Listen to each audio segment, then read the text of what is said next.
Good morning, councillors. Good morning to the executive team and good morning to the digital gallery joining us this morning. It's my privilege to welcome you to the ordinary meeting of the 11th of May 2021. In doing so, I would pause and acknowledge the traditional owners of the lands on which the Scenic Regional Council area is built and pay respects to their elders past, present and future, and continue to extend congratulations to them on their continued nurturing of culture. Note the attendance of all councillors except Councillor McGuinness, who has an exceptional circumstances leave of absence granted, and a full attendance of the executive team, as well as some officers related to matters before us today. And we turn now to item 4, which is to welcome Pastor Josh Cox to lead us in prayers. Yeah, g'day. Thank you, Councillor Mayor, and thank you, Council, for the opportunity just to pray. I'm not sure how widespread the rain was last night, but it was lovely to wake up in the middle of the night with a bit of rain on the roof. I just want to read Psalm 28, just one verse. The Lord is my strength and my shield, in him my heart trusts, and I am helped. My heart exalts, and with my song I give thanks to him. I'm not going to sing, but I will pray and give thanks to God. Heavenly Father, Lord, we just thank you for the reminder here of the psalmist, Lord, who was able to call you his strength and shield. We thank you, Lord, that you offer all humanity that same opportunity. Thank you, Lord, for this new day, for the rain that you have blessed us with even overnight. And Lord, the stunning sunrise with its strange colours and the lightning in the background was a pretty picture this morning. Lord, we want to pray particularly, Lord, for the Scenic Regional Council, this meeting today, Lord, again for wisdom and guidance and your leading in the various decisions and discussions that take place. Thank you, great God, Lord, for this country we live in and the scenic rim that we call home.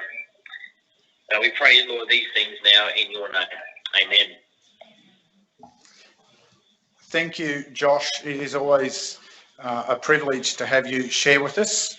As ever, you are welcome to join us, but I do know you maintain a very busy schedule as well, and we'll understand if you head off to other activities. Well, thank you. Thanks, Greg, and thanks for the opportunity. Look forward to catching up again soon. Thank you. Thank you. Bye-bye. Councillors, we turn to item 5 on the agenda, declarations of prescribed or declarable conflicts of interest by members. Do we have any such declarations for the meeting today? I take silence as indication of none. There are no announcements at item 6. We have no deputations or petitions that have been notified of for item 7. So we turn to item 8, which is the confirmation of the minutes of the previous meeting of the 27th of April. Councillors, you've all had access to those minutes, or the drafts of those minutes. I've not been made aware of any amendments or concerns with those. However, I now come to the point, there's a recommendation that the minutes of the ordinary meeting of the held on the 27th of April 2021 be adopted. Do I have someone prepared to move so? Councillor West, are there any questions relating to those minutes, councillors? Seek a seconder. Councillor Enright, any need to speak, councillor? No, thank you, Mayor. Anyone else wishing to speak against the recommendation or the motion? Anyone seeking to speak additionally? If not, we put the motion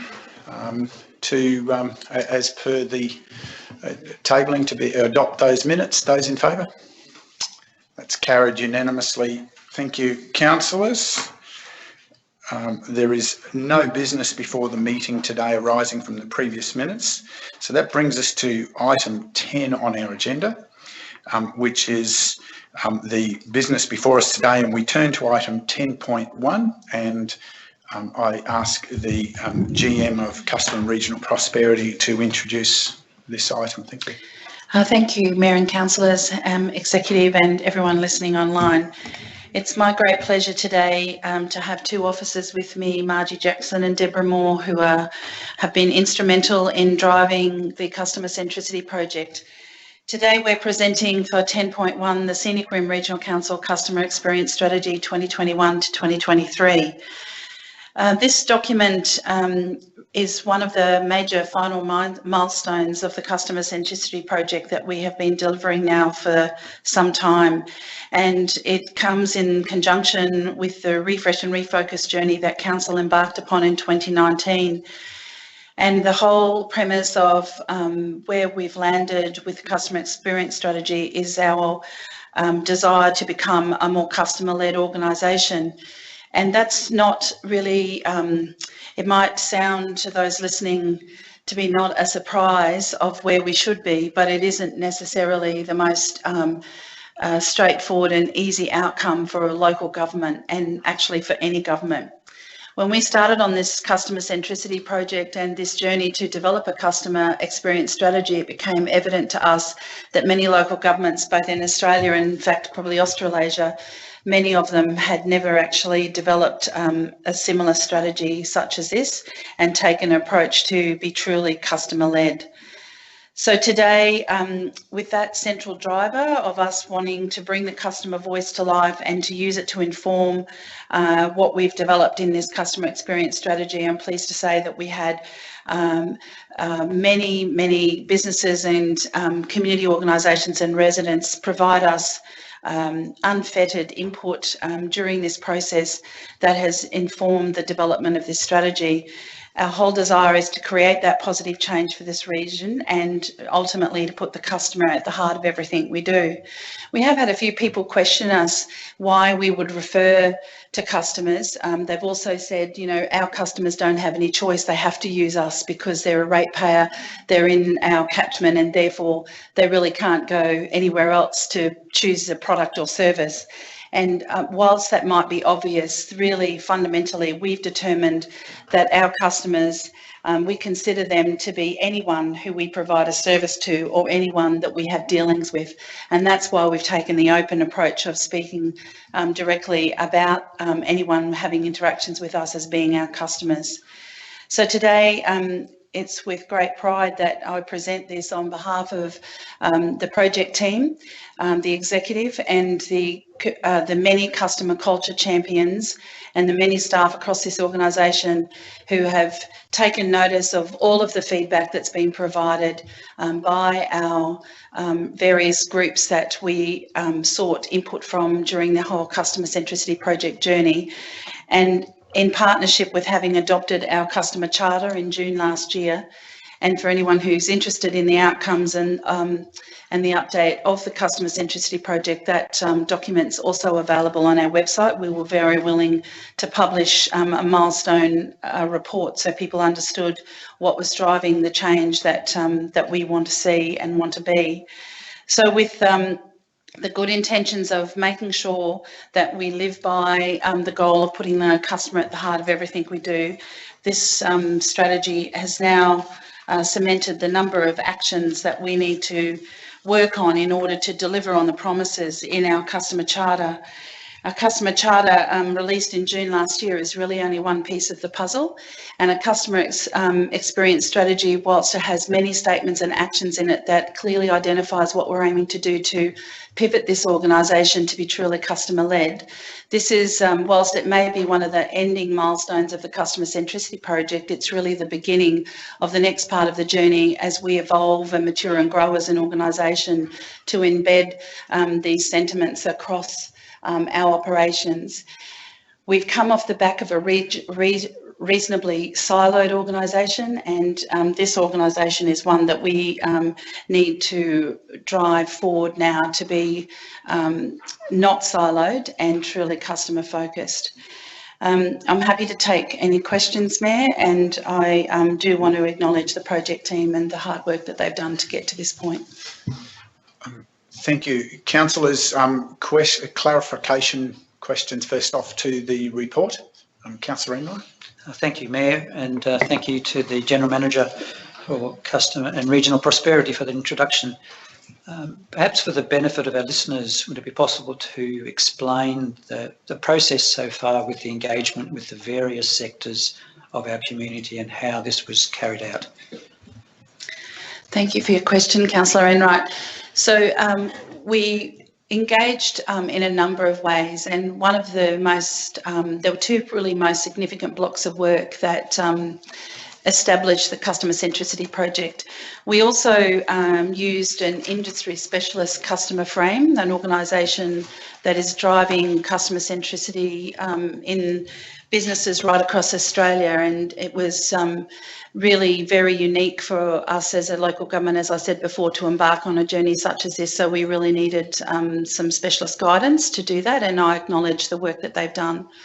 So using those specialist skills, we ran independent focus groups and we had a range of cohorts. So we asked residents, we asked developers, we asked community organisations, and we asked businesses and a whole of, you know, from right across the region to come together in focus groups where basically it was open slather to provide warts and all feedback.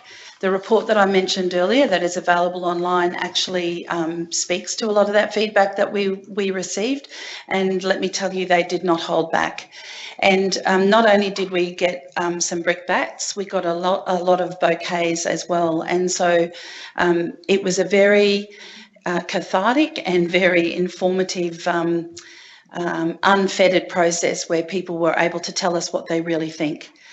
That was an eye-opener, I must say, and from that came the notion that a lot of people saw this organisation as a brick castle, that, you know, it has this brick fortress, we're all inside, there's a moat, and everybody is kept outside, and the drawbridge goes down from time to time to allow people in and out to have dealings with us. And that was really shocking to think that that's the analogy that people would consider this organisation to be. We also ran a customer sentiment strategy, survey. That's very different to customer satisfaction. There's a simple 2-question survey, and I think there were some 1,800 plus respondents that came back out of the 8,900 and I think 23 off the top of my head that we invited to participate.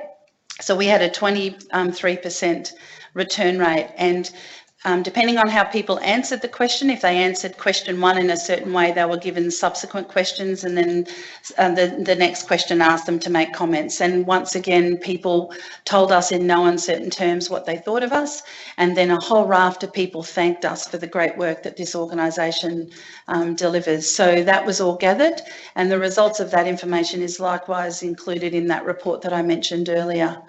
We then conducted workshops with staff.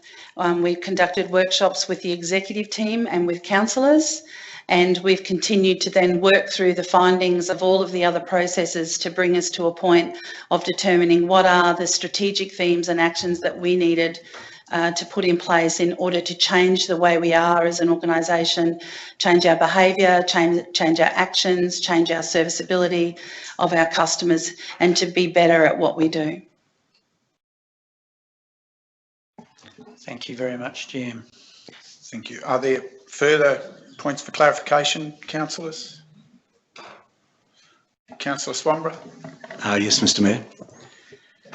Mr. Mayor, just a few questions to be asked. Just note the comments made by the General Manager, certainly about the customer advocacy snapshot that was done in that time, and I think she's provided an honest explanation of that.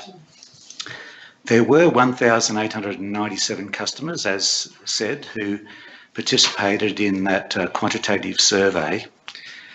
And the consultant at the time, I have the report in front of me, said that he was very surprised at the results and the quality of what people said at the time. He said it was beyond best in class metrics for taking the time to write quality reasoning for their score, indicating a clear want to be heard and involved in the improvement of council, which is good. So, as the General Manager said, that was conducted the results came out in June last year. So the question is, we've had 12 months now since that period of time, since that survey.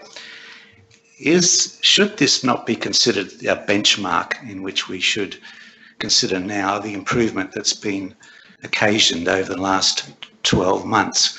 Because that's what we budgeted for, a survey that would do that, use that benchmark, and that's what our operational plan said. Should we not be duplicating that now to see how we've improved over the last 12 months? Thanks for your question. So the operational plan actually includes a customer satisfaction survey, which is quite different, as I explained before, to a sentiment survey. And the whole journey that we had with pulling this together was slightly interrupted, and I know no one wants me to say it, due to COVID-19, because our entire intentions after we had conducted the first focus groups and then the sentiment survey was to circle back with all of the focus group attendees and bring them back in and debrief all of the different subgroups on the findings of both the focus group process and the sentiment survey. So we held back a little bit, waiting to see when we could achieve that and bring people back into the fold. And unfortunately, COVID and the restrictions and the lockdown changed that. So we took the gamble and went through with adopting the customer charter, because we didn't want to hold back, moving the project forward. And the customer satisfaction survey will now be our intention. If you've read the strategy, I'm sure you have, Councillor, it says in there that there's a customer survey development plan that we're looking at now for the future.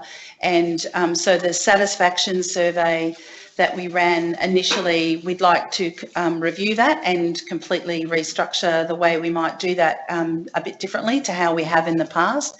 And so as a result of that, we haven't achieved that particular satisfaction survey in this 12 months. And considering the way the customer centricity project was interrupted last year, I don't consider that we have had the fullness of time to implement the customer experience strategy, given that it wasn't an adopted document, that it wasn't, I guess, signed up to by this organisation and showing the public commitment of where we wish to head. And so whilst we've been making incremental changes to the way we do business, and I can cite many of them where we've received feedback from our customers saying that they can see improvements in our processes, while that's been incremental change and it's been driven by basically many of the managers across the organisation who have been party to this process, I don't honestly believe that we have had an opportunity for the full gambit of changes to be embedded in the organisation, and therefore to survey again on a customer satisfaction basis, which is very different to a sentiment basis, is probably not a good use of council resources at this point in time. And as such, Council, you'd be aware there is an item following this where we're proposing to Council that that not occur now until the next financial year. We've had a full opportunity for the organisation to adopt this strategy, for us to start embedding some of the change that we see that is needed, and for the community to have full transparency of what Council has signed up to and what commitments we're making in order to change this organisation. Thank you.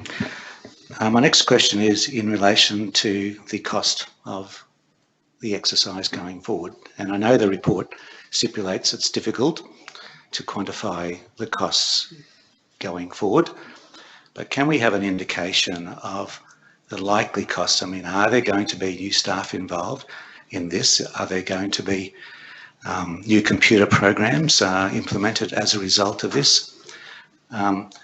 I'm just concerned about it because it seems to me that if we adopt this today, and the words in the report, there's on page, let me see, page 29 of the report, it says that we are going to implement an approach through which we can recognise our customers, capture their needs and interactions with council and improve their overall customer experience.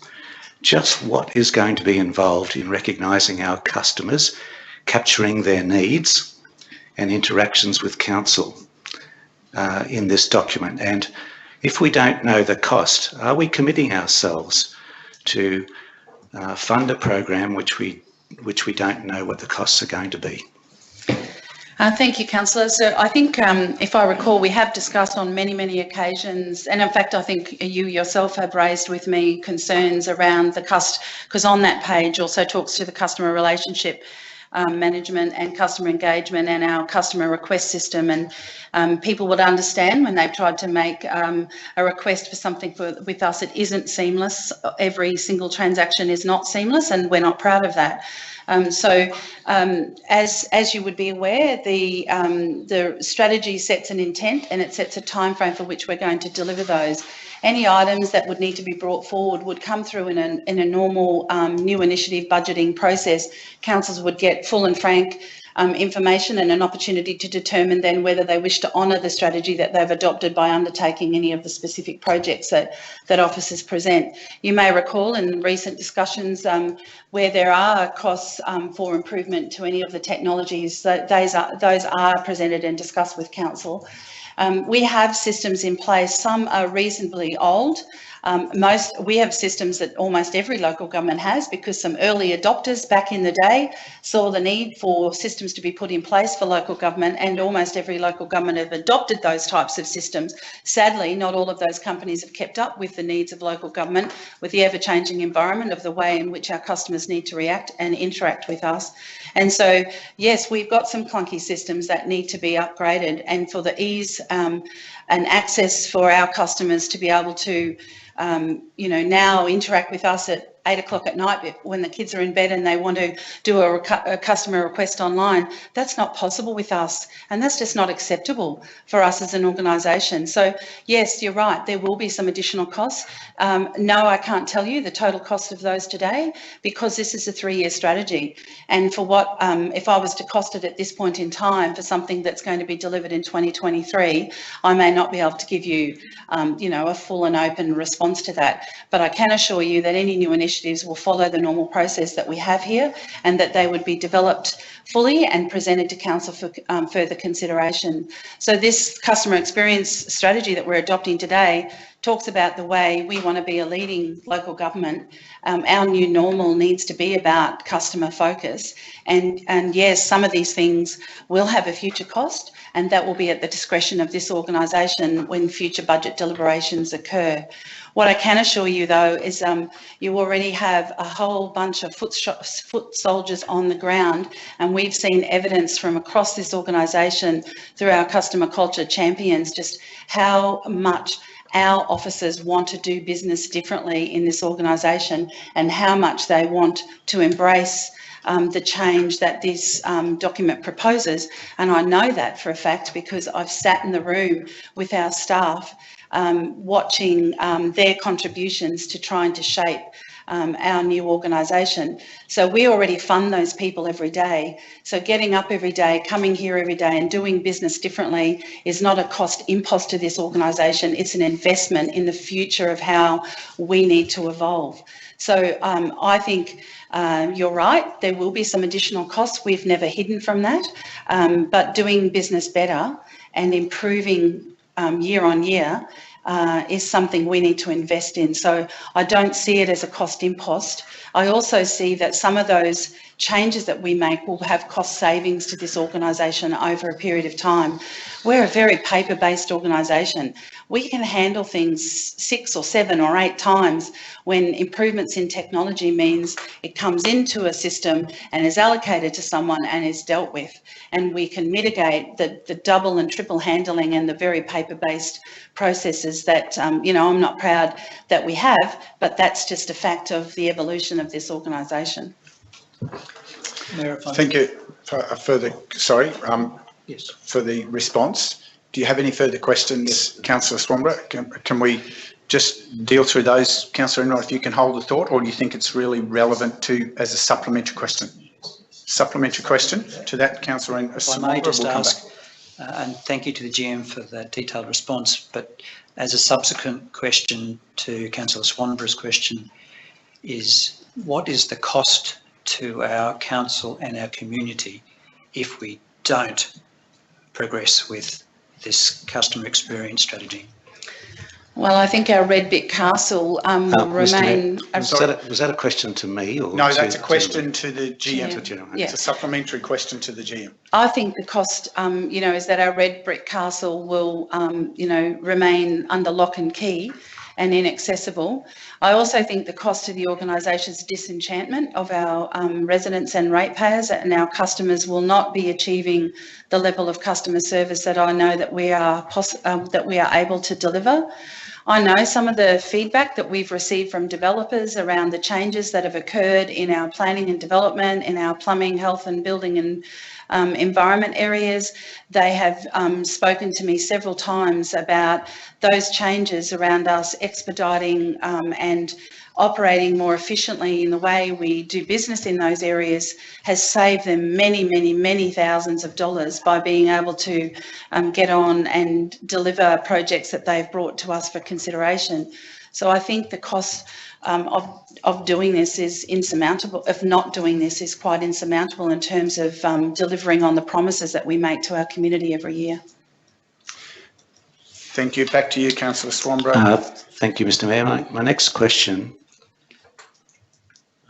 is in relation to, I read last night, I'm just going to find the page, where there was a graphic about some of the things we want to achieve, and one of them was called assurance, and I'm just going to try and find that. And it made the statement there that one of the things we're going to aim for in assurance was a move to more openness and transparency. So my question is, what does that mean in practice to this organisation? Are you referring to the customer charter on the back page of the strategy? Yeah, is that on page 34, Councillor, the customer charter? So that's the charter that we adopted last year. Yes. So the strategy that you're talking about there, the charter there, the assured, that's under the third, it says vision, intent, feeling. So assured is one of those. Is that where you're referring to that? And then the commitments related to that underneath is will be open and honest always. Is that what you're referring to on the bottom, in the blue section of that document, on the bottom half of the page? No, I don't. Open and transparency. So it says we'll be honest and transparent with you. We won't hide facts from you or keep you in the dark. If we can't do something, we will tell you, and if possible, we'll work with you to find another way. We will always tell the truth as soon as humanly possible. If something goes wrong or we mess up, we will step up and be there to help. If something is taking longer than expected, we'll keep you informed. If we have to say no, we will own that decision, even if it's not ours in the first place. We're here with you. We'll be open and honest always. That's the assurance we're wanting to give our customers. Yeah, that's good. It's actually on page 15. Okay. I just found it. So it says our ethos. Page 15. Oh, yes. And it says in the green box at the bottom. Yes. Assurance, ensure financial sustainability and ethical and transparent governance. What is ethical and transparent governance in this context? I think I've just referred to what I previously stated. I'm happy for Oliver to also make a comment around the financial assurances, sustainability. It would just be depending on the treatment of the requests and complaints in accordance process in terms of the ethical aspects, recognising them and placing those accordingly into the process. So my follow-up question to that is, in Queensland legislation, there is a presumption that all information in government, including local government and state government, is open unless specifically excluded. And is that the ethos that this council is trying to achieve? We do that now. Where necessary, we follow the guidelines and accordingly. We follow the legislation, not just the local government legislation, but the various rights to information and the likes. We always advise information that residents or whoever is seeking go through the process. Unless you've got specifics on... No, thank you. I'm not allowed to comment on your answer. We'll get back to comments in a moment, Councillor. Yep. My next question, well, is on page, let's see,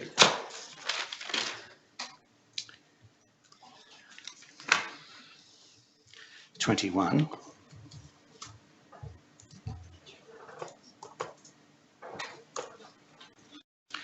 And it's under the heading of our services, and it says, our role as council is to provide a range of services to support, develop and enhance our communities across the Scenic Rim.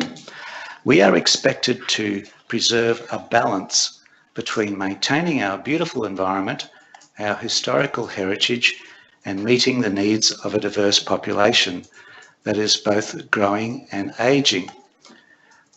To me, I couldn't agree with that statement when I read it, quite frankly, because I don't believe that there is a trade-off between our beautiful environment, our cultural heritage, and meeting the needs of our diverse population. Could somebody explain to me what the trade-off is between those three things? I would have thought that all of them, if we were progressive and going forward in a modern age, would be to seek to not trade off any of those things, but to enhance all of them, the environment, our historical heritage, and meeting the needs of our population.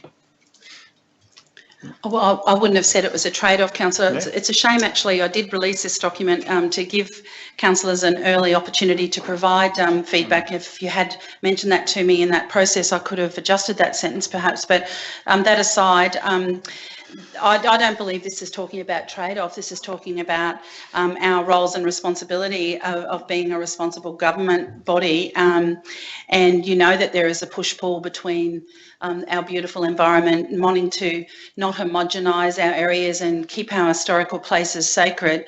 But there's also people want to live in the Scenic Rim. So we're seeing a diversity of population and growth, and we hear, you know, people want to capitalise on that growth and come and live here, but we have a responsibility to preserve and protect and take a balanced and considered approach. So to be honest, Councillor, I think you're quite aware that that's not a statement saying that we're, you know, in the negative of that. That's about us trying to take a proactive and positive approach around it, and taken out of context, out of the whole document, I'm not sure that I have much more to offer in response to that. Thank you. I think further questions, Councillor? Yeah, so in relation to that particular matter, well, when I read it, the first thing that came to mind was the pig and calf sale yards and the heritage listing. And it seemed to me that it may have been referring to, you know, having to sacrifice a heritage listing that we don't want to meeting the needs of a diverse population, providing a new library. Councillor, I think you should move on to your next question. I think you've had an answer, and I think the notion around your interpretation of trade-off versus balance is noted. However, can you move to your next question rather than that statement, please, Councillor? No further questions, Mr. Mayor. Thank you. Councillors, further questions for clarification to the report? Councillor McConnell? Yeah, just to the GM if I can. this is going to take some serious change management within an organisation that over the last, I think, 20 years at least, have built silos within each of the respective areas.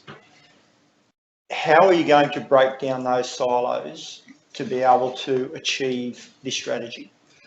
Thank you, Councillor McConnell. You're right. This is going to take time to not only embed the change that we want to be and to see in this organisation, but it's also a cultural shift. So it will require strong leadership from the top. And as a member of this 5-team executive, you know, that is leading this organisation, I couldn't compliment the leadership team more strongly for the way in which they've embraced this. You know, when I came into this organisation myself in December 2018, along with my colleagues around the table, and when I went out the first few months with my title of General Manager, Customer and Regional Prosperity, I had a couple of individuals in particular say what a stupid title I had. It was a mouthful and they didn't understand what it meant. But I can tell you it was not lost on me that this organisation, the Council of the Day sitting around the table, recalibrating this organisation and setting a refresh and refocus agenda, and by bringing the word customer into an executive leadership position, stated its claim there and then in August of 2018, what this organisation as a council was wanting to see the shift to be. And so it has not been lost on me that my role in this organisation is to drive genuine customer centricity and change. And I can say with hand on my heart that my colleagues sitting around this table have embraced this wholeheartedly. They've participated every step of the way. They've shown incredible leadership along with myself and the project team, and Margie Jackson and Deborah in particular, who have led this change. And we've implemented a whole raft of things already that we're starting to see bear fruit. But it's also really important to understand the 4 executive positions that we have here, the customer focus for each of those is different. So for myself, customer and regional prosperity, and for Chris Gray and his area of assets and environmental sustainability, we are the 2 customer-focused, externally customer-focused portfolios. And for my colleague on Council Sustainability, Oliver Pring, and Carolyn McMahon for People and Strategy, they are internally customer-focused. So for us to right-size this, we need to get both our internal customer serviceability right in order to ensure that our external customer serviceability is also right. So you're right, this is a journey that this council has embarked upon. I praise the council for the changes that they've made that has enabled us as an executive to steer this ship in a different direction. And I just hope that we look back at the end of the implementation of this strategy 3 years from now and have been able to deliver every aspect that we are signing up to here today, because I believe this is the right approach for local government to take. We cannot be different. We should not be hard to deal with. We need to listen to our customers' needs, and we need to exceed those customer needs every day. Thank you.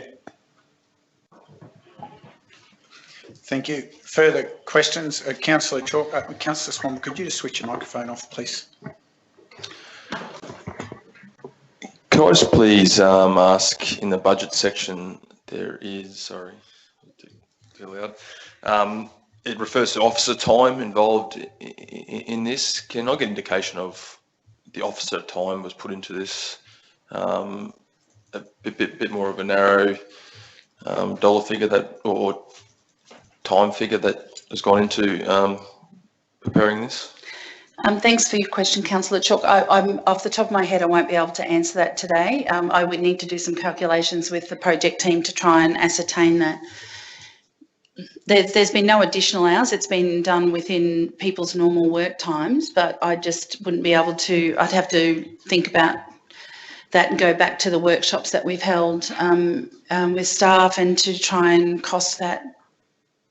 I think it's been a great investment, though, in developing this project and strategy. So if it's okay with you, Mayor, I'll have to take that on notice. Thank you. Councillor McConnell? Yeah, just one to the GM Council Sustainability. Just Probably going to put him on the spot. Throughout the document, it talks about open and transparent.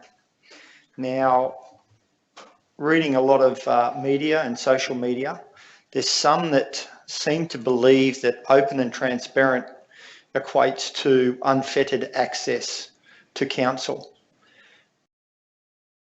Have you got any comment on that side of things? Why don't we have unfettered access to any level of government? Like I mentioned before, there are, outside of the local government legislation, there are other privacy and information acts that we have to be mindful of. Council is one party of those negotiations at times, so we have to be respectful of the other parties. However, in due process, information can be sought as long as it complies with the relevant legislation. Part of our refresh and refocus is providing more information that's readily available and easier to navigate on websites, and that's an ongoing process that we'll continue to do. But certainly where applicable, we will provide. But we have to be mindful of our obligations to those relevant other pieces of acts and legislations as well. Can I also add to that for you, Councillor? The council's communication strategy has also been recently adopted, and that sets a whole charts a whole nother way in which we're hoping to communicate and be more open and transparent and consistent in the communications that we offer, and that is starting to bear fruit. Thank you. Thank you, Councillor. Just one supplementary question to a few that are there. Can I just confirm the work that's gone on in the preparation of this has been a program of work approved as part of the operational plan and endorsed by Council previously to this work undertaken? That's correct, Mayor. Thank you. So, and from the previous operational plan and also this current operational plan. Thank you for that clarification. Okay, councillors, any further clarity needed on this matter? If not, we'll move forward. Councillor Swanborough?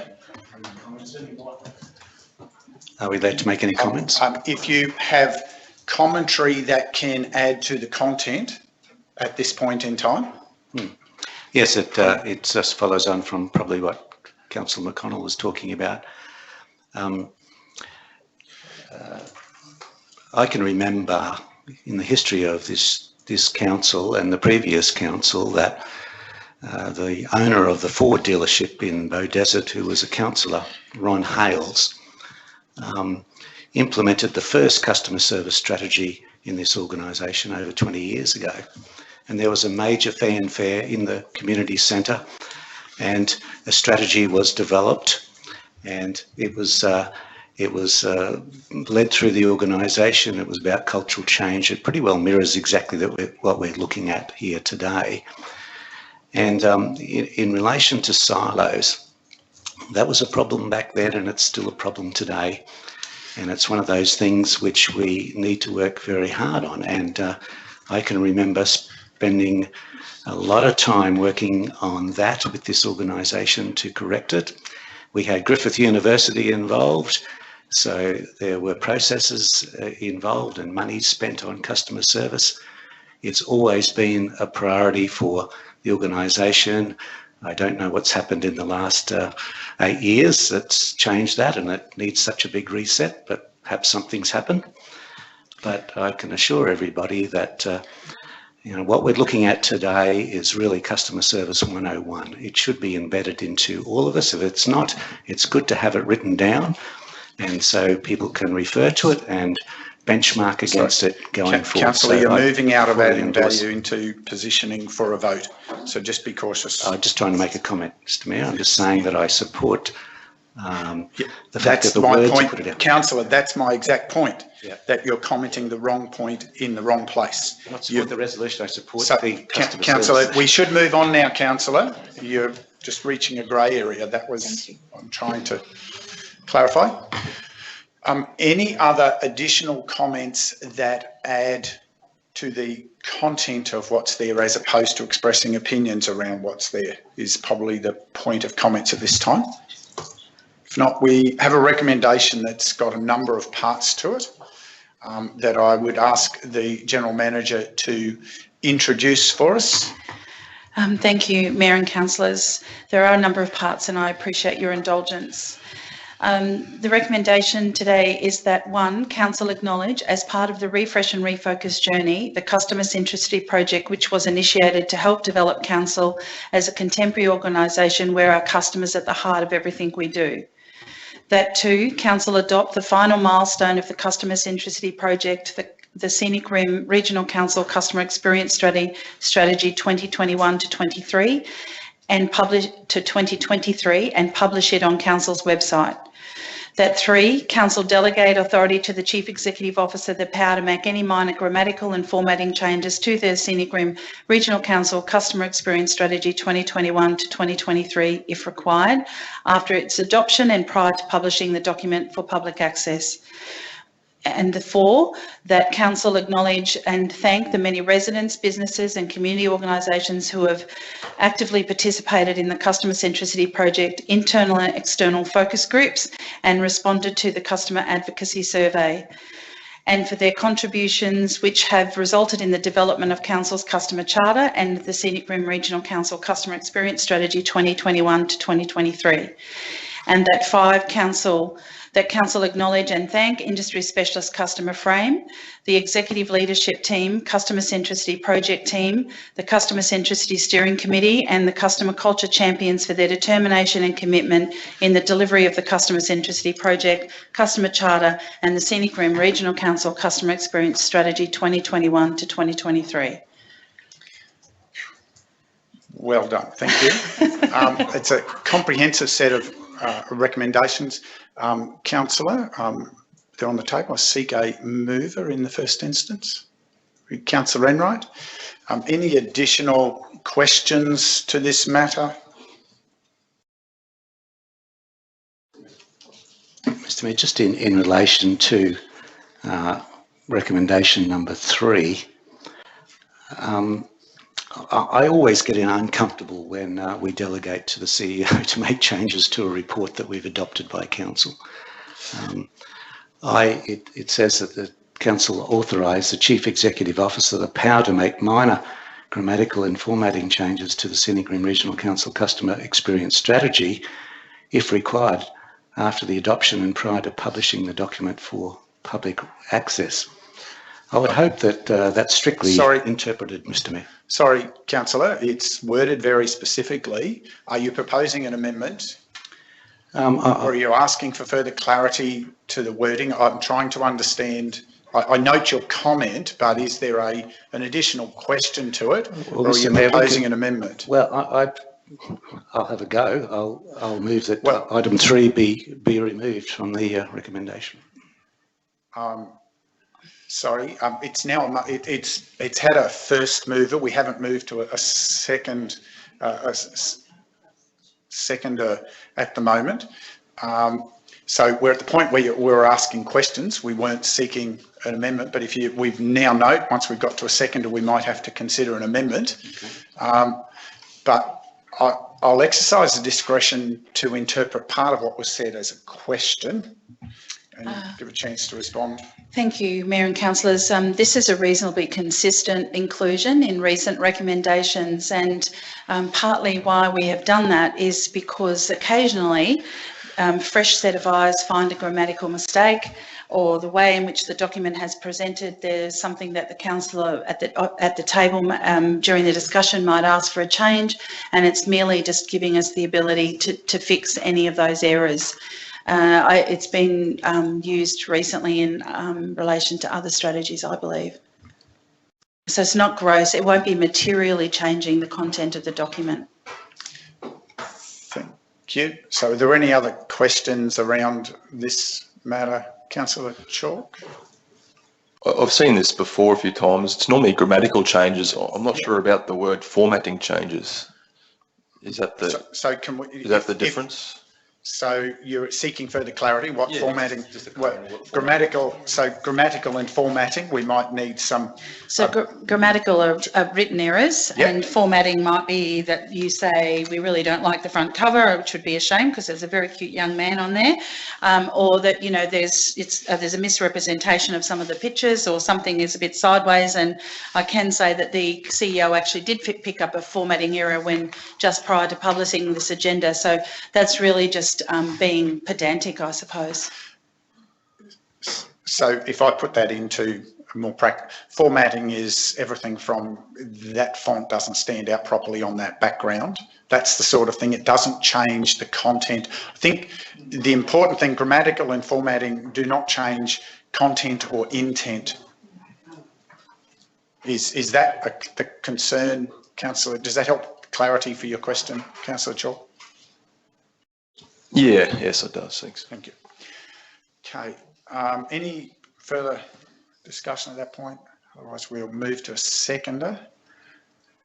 Councillor McConnell. Now we have the flagging of a proposed amendment by Councillor Swamborough.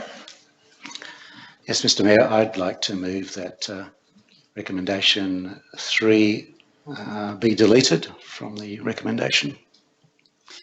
No, from the motion, Councillor. From the motion, yeah.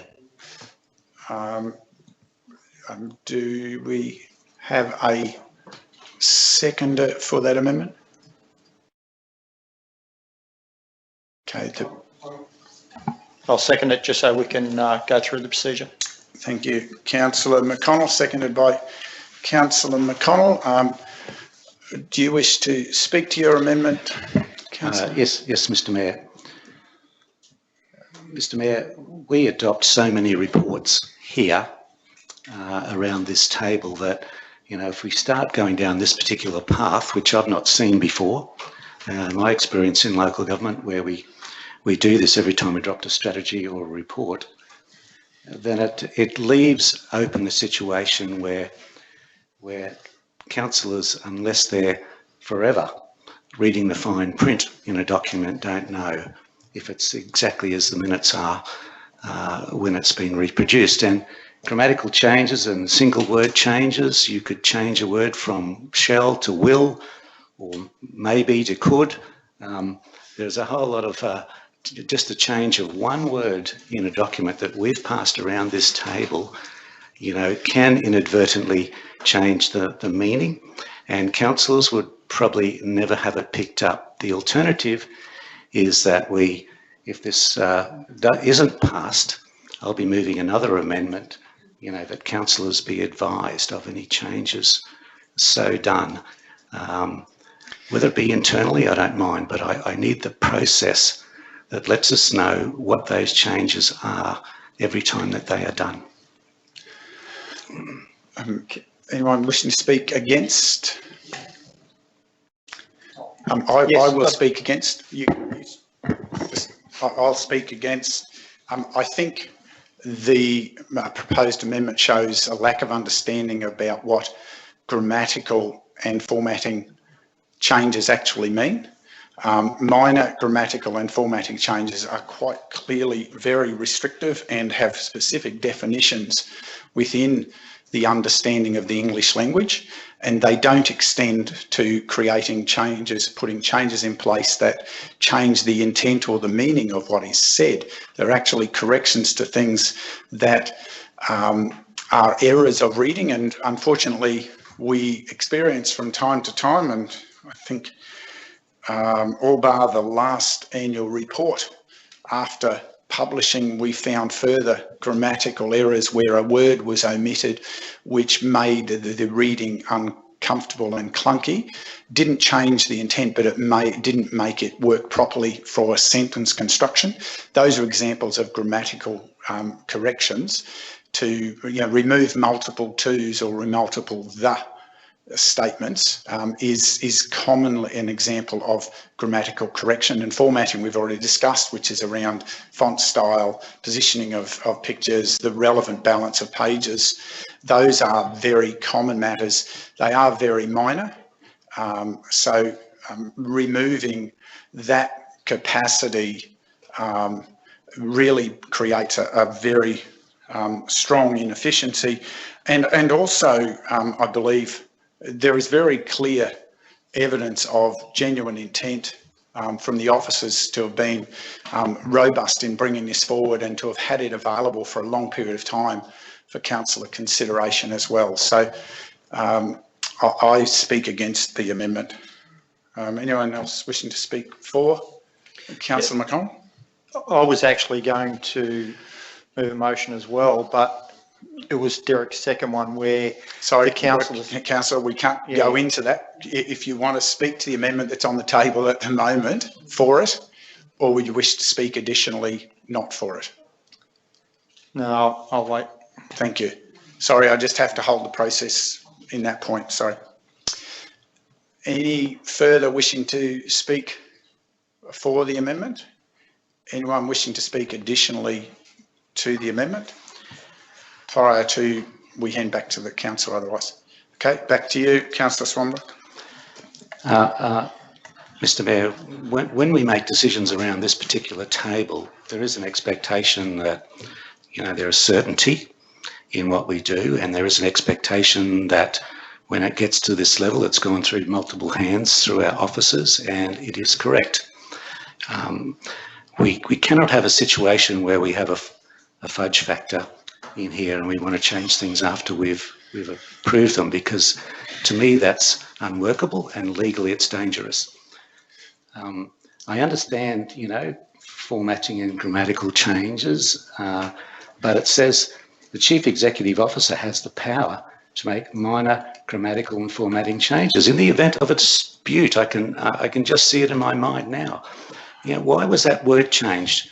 Oh, it was my opinion, you know, that was a grammatical and a formatting change. Yeah, but it wasn't. Well, that's your opinion. It's not my opinion. You know, I've been given the opinion, you know, it's your opinion against my opinion. I just don't think that's a very good situation to put ourselves in as a council. When I leave this room, I want to know what I've approved and that it's set in stone. And that's the way it should be. Put the vote for the amendment as proposed by Councillor Swanborough. Those in favour? Those against? The amendment is defeated. We move back. Sorry, Councillor McConnell. Am I allowed to move a do you wish to propose a further amendment? For, just gonna bring it back up, item 3, recommendation 3 in there. I sort of agree with what Derek's saying, and I believe that what's the proposed amendment, please? Sorry. Councillors are informed when these changes are made and why they were made. So can we just get the wording of the proposed So the wording amendment? will be somewhere within their power to make the agreement if required, after its adoption to publishing for public access, and council is notified, or councillors are notified. Because I note in there that it's prior to publishing, so it's not going to be in a year's time they're going to change anything. So I understand that, but I do believe that we're entitled to know if there was a change made to that document. Just waiting for this to catch up on the screen. People online are wondering, we're just working through the technicalities of a clunky system. Yeah, so after public access, I just need, council advice. So we've got the wording and just can't quite see it on the screen yet. And to seek a seconder for that, Councillor West. Now we'll be able to see the wording there.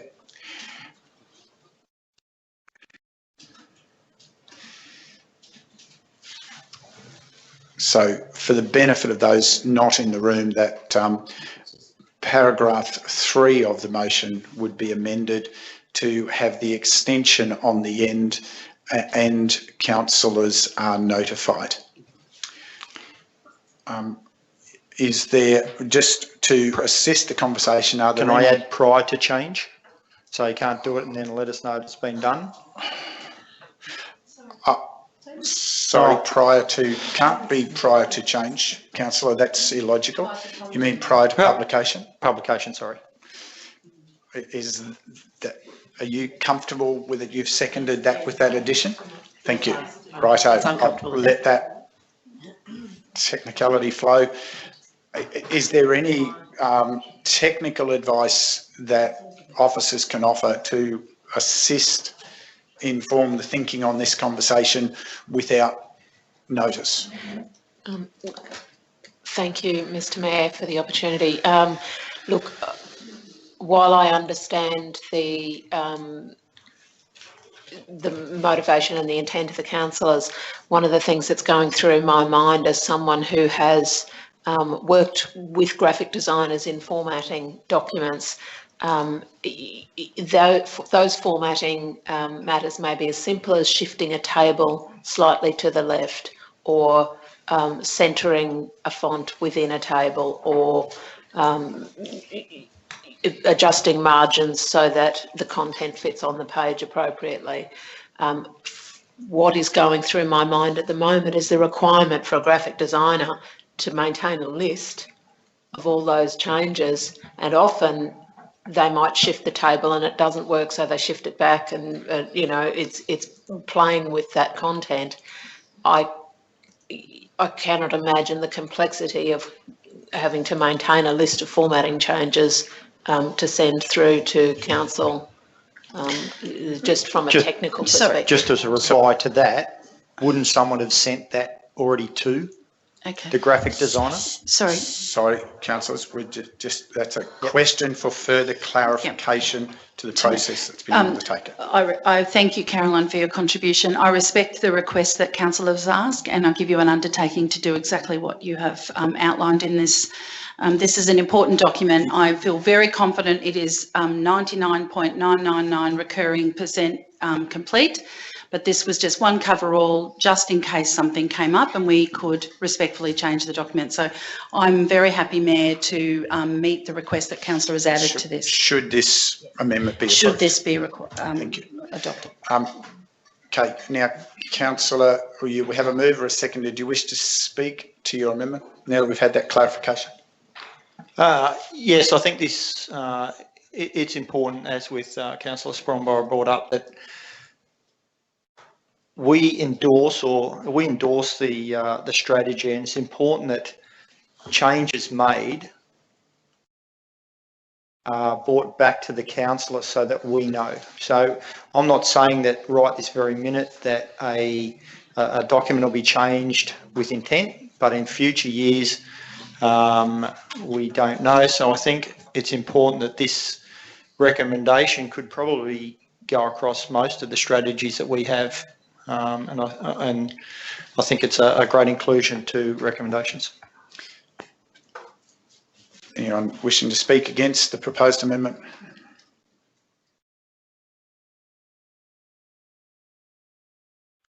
Anyone wishing to speak additionally? Yes, I agree with Councillor McConnell, Mr. Mayor. I think that, you know, ultimately we may need another resolution at some stage to write this as a policy position for the council. We could do it now if anybody had the appetite to do that, but maybe not. But that would be out of order for the proceedings today, councillor. All right. It'd only take a few words. But anyway, look, I totally support the second amendment if the first one can't fail, has failed. So yes, thank you. You wish to close, councillor? No, thank you, Mr. Mayor. Those in favour? That is carried unanimously, councillors. We now have back to Councillor Enright as the original mover. Are you happy to continue with the motion with that amendment? Yes, thank you, Mayor, I am. Thank you. And we now then move back. Do you wish to speak? Thank you, Mayor. Councillor? I do, yes. Thank you, Mayor and councillors. I agree that this is a long journey, perhaps without a destination. Most importantly, that we have started this journey. While unfortunately there is a small number in our community that may like to criticise our past performance,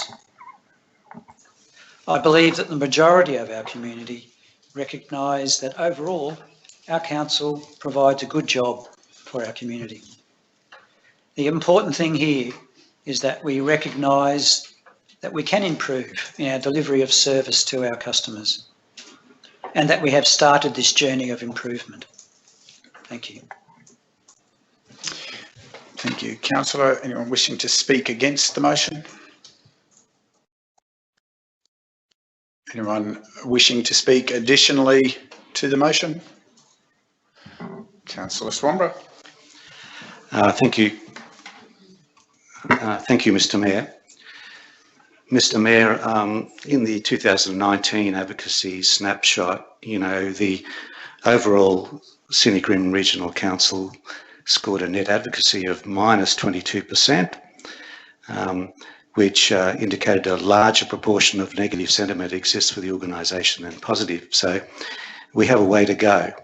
And, we have had 3 years of a new administration, and we're committing to another 3 years. It is important that we get this right, because this will define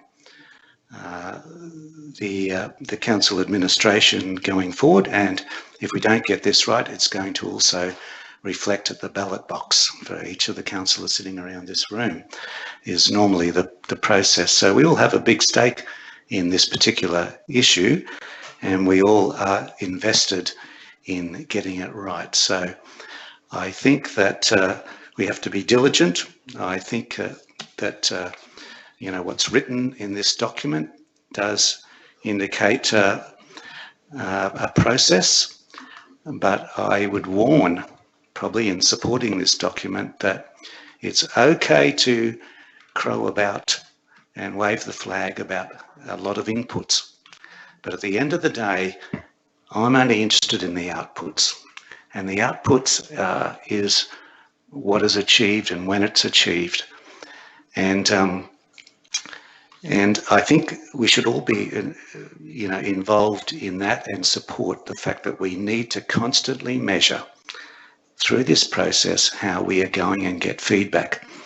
Otherwise, it's just words and mumbo jumbo, and it doesn't mean anything unless we know that it's making a difference. And I support the recommendation. Thank you, Councillor. It's a motion, just to be clear, not a recommendation. Are there anyone else seeking leave to speak additionally? Councillor West. Thank you, Mayor. I just wanted to mention, as with any business where customers are at the heart of their business, it's so important, excuse me, that you keep evaluating what you were doing and how you're looking after those customers, excuse me, and receiving feedback. So it's never anything that you ever stop and think, right, we've done that and we tick this off. So this is moving into a more modern approach and certainly moving forward in a positive manner. Thank you. Thank you, Councillor. I would take leave to speak additionally, and I commend the motion before us today, but I also, in doing so, commend the courage of the executive team to move down with this bold step. The commencement of a refresh and refocus under the current CEO has been a challenging journey, and it's one that has been fraught with the external challenges that floods, fires and pandemics have thrown our way, and yet the organisation has stayed the course. I would believe there is a major note in supporting this council as a challenge for us as the elected representatives. For a strategy to be formed and committing to forming a strategy is something that we've done over 2 successive budgets. and it is good to be at this point. However, system and structure must always follow strategy, and it is our responsibility as we deliberate through our budget processes to ensure that we're prepared to consider the right investments that allow these transformations to take place for this strategy to properly come to life. That is a challenge we need to take seriously and recognise that we don't have a homogenous customer base, so we will not always have everyone happy because the nature of what we deal with in council is not always agreed to by everybody. Our role is to ensure we satisfy the sometimes conflicting obligations placed upon us by the state. This strategy gives us an opportunity to lay a platform of doing that in partnership with an ever-growing and exciting region. I commend the motion. No one else wishing to speak additionally, I then turn back to Councillor Enright. Thank you, Mayor. I also commend and congratulate the CEO on this initiative and thank the CEO, our general managers, their managers and staff for their contributions so far and their commitment to make the Scenic Regional Council a more customer-focused organisation through this customer experience strategy.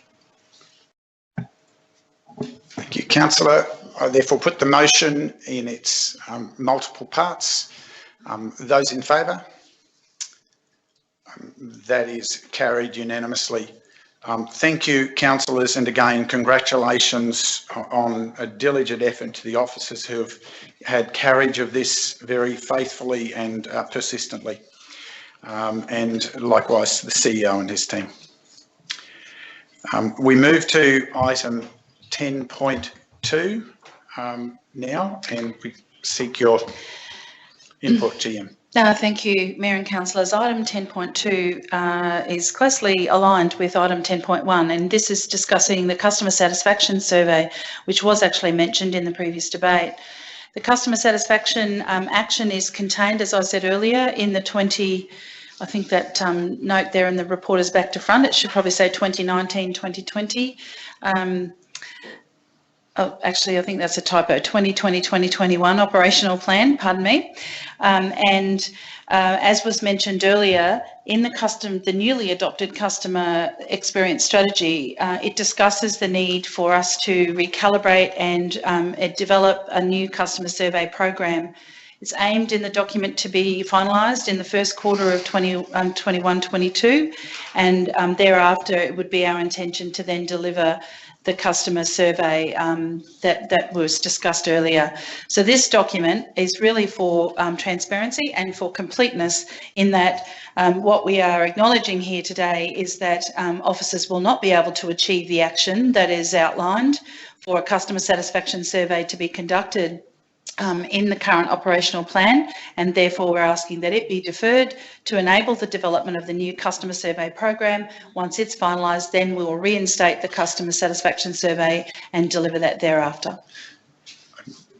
GM, before we ask for points of clarification, can you just articulate, I believe there are a number of clarifications needed around operational plan descriptors at the start of this report to carry through into the minutes.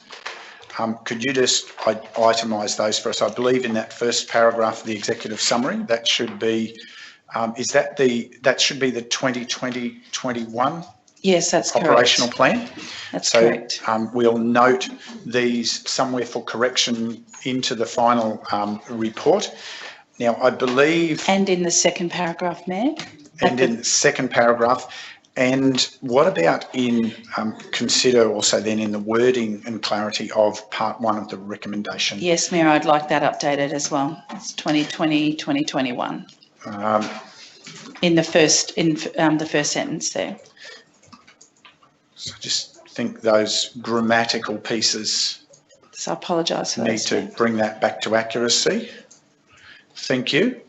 Now, are there questions for clarification to the report before us, councillors? Councillor Swanborough. Thank you, Mr. Mayor. Yeah, Mr. Mayor, in reading the previous strategy and then trying to reconcile it with this one, I wasn't quite sure when this customer satisfaction survey was actually going to be completed. I know when a year's been allocated for it, some time. Doesn't seem to be an actual defined quarter. There is mention of first quarter that is going to be developed or something, but just what is the intent of when the public are going to get their hands on this particular survey? Thank you for your question, Councillor. I can't give you the date and time. What I can give you assurance is it will be completed by 30 June 2022. So it's intended to be delivered in the next financial year after the completion of the customer survey program in the first quarter.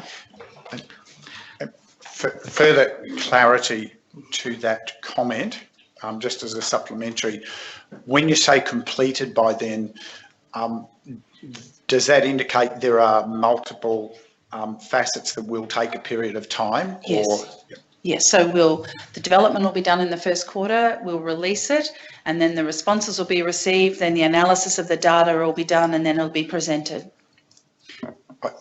Councillor Swanborough, does that provide further clarity, or is there additional question? Well, it sort of confirms my worst fears, Mr. Mayor. I guess my second question is, that would mean that in essence, there's been no customer ability, or no opportunity for this organisation to measure what the customers are thinking and saying about the council for up to a 2-year period. And without the data, I don't believe that you can implement your customer strategy that we've just adopted appropriately if you do not understand the needs, the feelings and the wants of the customer. Sorry, Councillor, you're editorialising rather than asking a question. I thought you had a question, but that wasn't a question. Well, the question is, do you think this is a good metric in order to implement the customer survey, and not to do a customer survey for up to a 2-year period? I think it's one metric we will be using to measure our customers' satisfaction with us.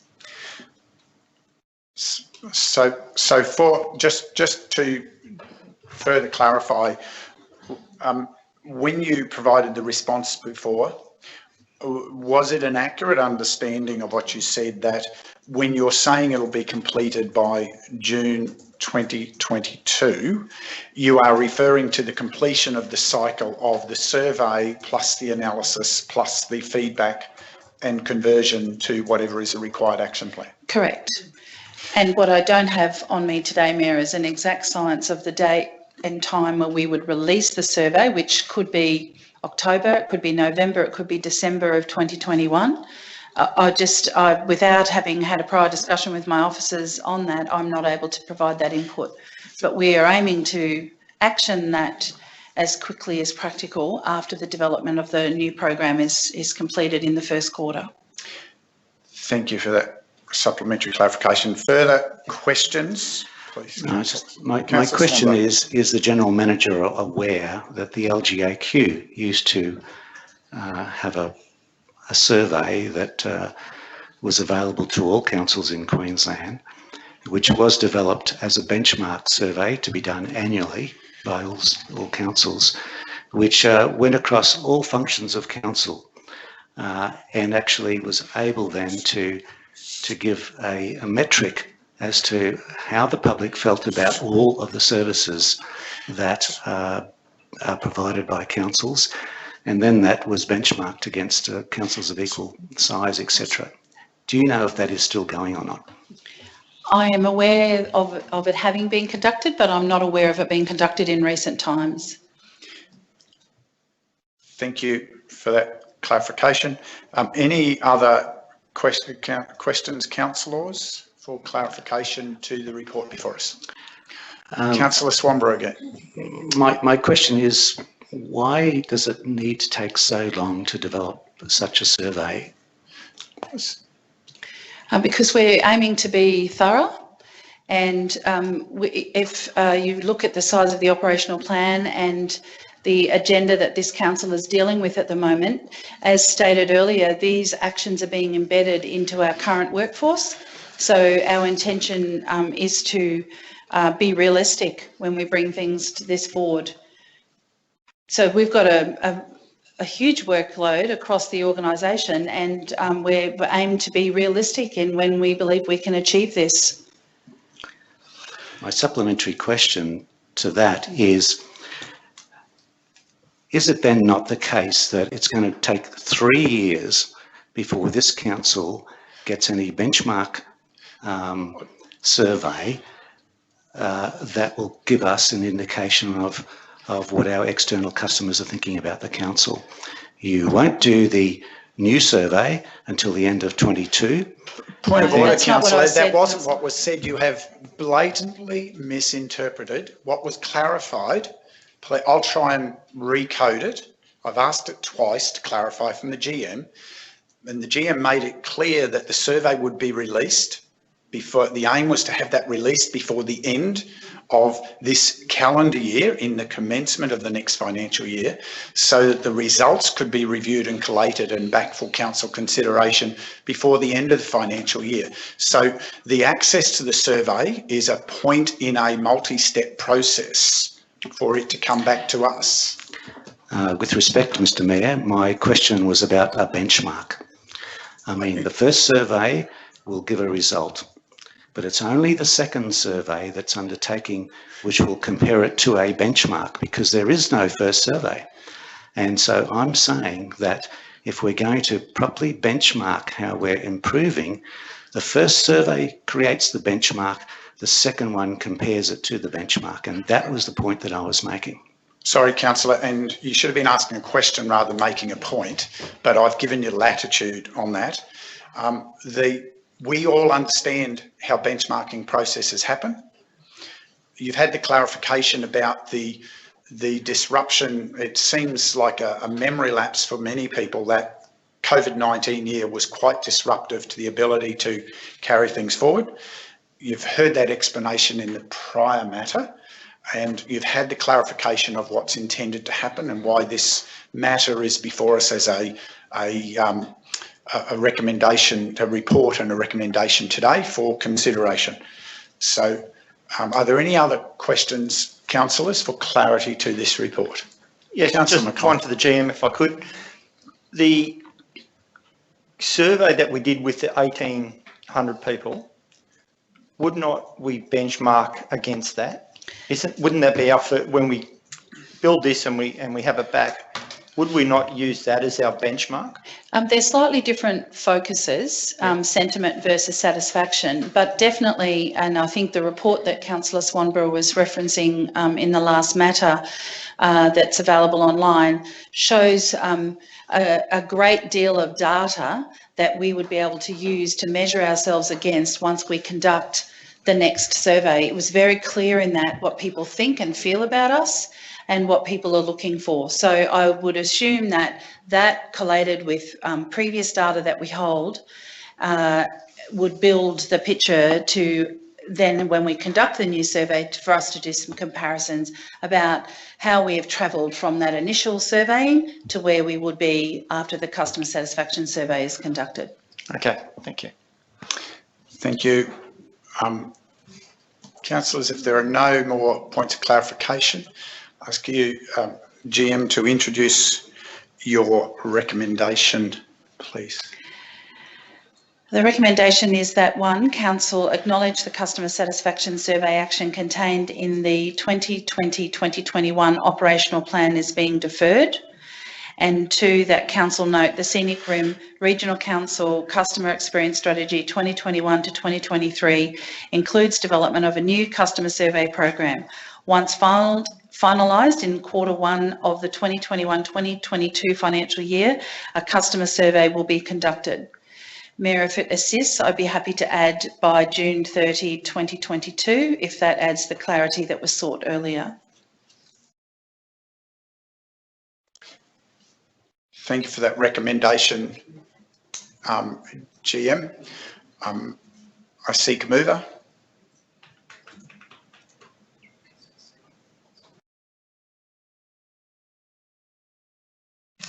Councillor Enright. Any further discussion or questions for clarity to the recommendation before us, councillors? Not a seek a seconder. Thank you, Councillor McConnell. Further discussion? If not, we'll hand to you, Councillor Enright. Would you wish to speak to your motion? Thank you, Mayor. I think this is more of a formality in the process of delivering first what we have just unanimously supported in the customer experience strategy of the previous item, and the process that needs to unfold in the delivery of our customer satisfaction survey, as well as conducting business as usual matters in council. So I think this is a sensible way forward. I thank the GM for bringing that forward for further clarity, and to put an end date on that to recognise some concerns that have been raised. So just a process to continue. Thank you. Thank you. Anyone wishing to speak against? Councillor Swanborough. Thanks, Mr Mayor. I'll speak against this motion, not because I'm against customer satisfaction survey, but because I'm for them. Because honestly, if you don't understand, the way your customers are thinking about you in a timely manner, you cannot react to deviations from our agreed standards. And here we have a situation where this report essentially is saying we're going to do a survey, but we're not going to benchmark the previous one that we do, which we could do, which would give us a good metric of how we've performed in the last 12 months. And but we're going to reinvent everything, and so we're going to start again. And we don't know what this new survey is going to look like, how comprehensive it's going to be. We don't know anything about it whatsoever. All we know that it's not going to be concluded until the 30th of June 2022. I will never understand why it's got to take so long, having done hundreds of these things in my lifetime. And I would not understand why we wouldn't want to do it earlier, as soon as possible, to get something out there to give the customers, the ability to say how they're feeling about the organisation and give feedback to the organisation itself as to how we're going. So that's why I'm not going to vote for this. Switch your microphone off, please, Councillor. Please respect so that others can get on. Anyone else wishing to speak for the motion? Councillor McConnell. Yeah, I'm going to speak for the motion. I believe in getting things right the first time. If we're going to do a customer survey, if we take a little bit longer to make sure it's proper, and then we have different ways so that it's not just a paper copy and we send it out. It may be that they decide that every time we have a transaction that a text message goes out to someone and we get a response so that we get more data. I'm more than happy for it to be done correctly the first time and not have to go back and revisit customer surveys that don't give us the data that we need. So I'll be supporting the motion. Thank you, Councillor. Anyone else wishing to speak against the motion? Anyone wishing to speak? Sorry, Councillor Chalk. Yeah, I'm much the same as Councillor Swanborough. I think that it's a great idea and something we should do, but the time frame, we're sitting in May 2021 and we're not talking about getting any results to 22. This will be the one main thing. The survey will come back about timeframes. We've got to lift our standards, I think, to get things out in better timeframes. So I really can't support it like this. I think we can do a little bit better with our timeframes myself. Anyone else wishing to speak for the motion? I will take leave to speak for the motion before I hand back to Councillor Enright. I am supportive of the motion before us today. It's clear in this discussion that there is still some misunderstanding around the table about what an NPS sentiment survey is versus customer satisfaction surveys and being able to properly gauge that and integrate that. I heard the GM make quite clear that there would be benchmarking against the prior data that came out of this. I did hear the GM make quite clear that there would be consideration of some of the comments that came out with the sentiment survey as well. Whilst we all have a desire, you can rush out and do a fast survey. And many of us who've been around in various business settings have seen those come and offered very fast, but they don't embed, they don't align, and they don't lead to meaningful outcomes. They leave you with a block of data that doesn't take you anywhere. What I've heard in today's discussion is the clarity that we'll get visibility of what's going to go out as a survey very early in the new financial year, and we'll have the opportunity to have properly considered data back to us before the end of that financial year to inform further actions and also to inform communication out to community. I think the importance of quality, it needs to be balanced with speed for matters like this. And I'm supportive of the motion before us today. Councillor, what would you wish to close? Thank you, Mayor and councillors. I'm very supportive of customer satisfaction surveys. It's certainly a very important part of knowing what your customers need, think, and desire for the future. However, it is important to get the correct data, and we have shown in our previous commitment to our customer experience strategy that we are very much supportive of ensuring that we continue this journey. But to achieve a successful outcome in gaining data, you need to have the correct questions and the correct survey. It's not something that you can rush, and I think we have shown our commitment as an organisation to continue this journey, and we need to make sure that the journey is a quality journey, not a rushed one. So I support this recommendation for its deferral. Councillors, we have a motion before us. Those in favour? Those against? The motion is carried. Division called by Councillor McConnell. Those in favour, Mayor, Division 2, 3 and 4. Those against, Divisions 1 and 5. Thank you. We do have a requirement to go into a closed meeting today for two matters under the relevant sections under 254J 3G, and therefore I will seek a motion to move into closed session. Councillors, Councillor McConnell, seconded Councillor West. I believe those that needs further discussion. Those in favour? That is carried unanimously. Thank you, councillors. Now, before we sign off to the gallery, it is always fraught to guess how long these sessions will go for, but I am anticipating that the matters before us today, we will resume in open session at 11:45.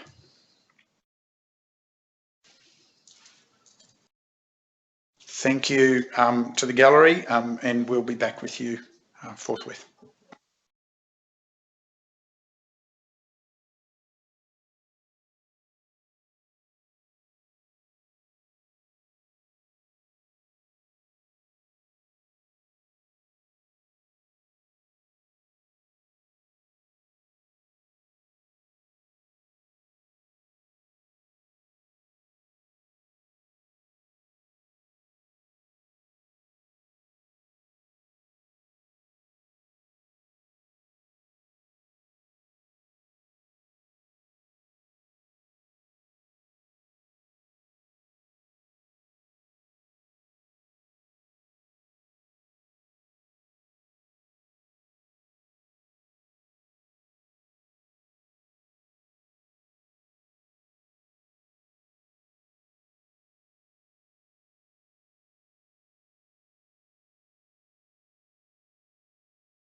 Welcome back. Councillors, seek a motion to return to open meeting. Councillor Enright, seconded Councillor West. Those in favour? Returning to open, yes, that's carried unanimously. Back in open session, councillors, we have two matters. Welcome back to those in the digital gallery rejoining us. Item 11.1, GM Council Sustainability, could you please introduce the recommendation? Thank you, Mr. Mayor. The recommendation for item 11.1 is that one, council endorse the appointment of Amanda Cooper as a board member of Urban Utilities for initial term of 3 years, effective 1 July 2021. And two, council delegate to the Chief Executive Officer the authority to sign the instrument of appointment that formalises the endorsement of appointment to the Urban Utilities Board. Thank you. Seek a mover. Councillor McConnell, seconder. Councillor West. Anything further to add, Councillor? No, thank you, Mr. Mayor. Anyone wishing to speak against? Anyone wishing to speak additionally?